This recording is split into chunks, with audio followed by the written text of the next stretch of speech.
No, il nome non lo dirò mai, cioè lo dirò quando c'è. Oggi non c'è una persona avvantaggiata sulle altre. In conferenza stampa di presentazione il nuovo direttore sportivo del Calcio Padova Sogliano è stato chiaro: un nome sarà fatto solo quando ci sarà l'ufficialità.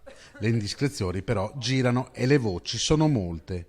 Tra i candidati più accreditati c'è sicuramente Andrea Mandorlini, che con il DS ha già lavorato. Non è che non scelgo in base alla piazza, io ho detto, anzi, ho detto che secondo me ci sono degli allenatori che in certi contesti rendono più, in certe piazze rendono più che in altre piazze, ma non per Padova, cioè nel senso, io ho visto che magari lo stesso allenatore è giusto in un ambiente e meno giusto in un altro ambiente.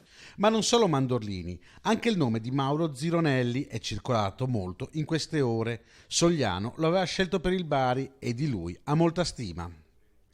Un altro nome papabile potrebbe essere quello di Vincenzo Italiano, ex capitano biancoscudato, ora allenatore del Trapani.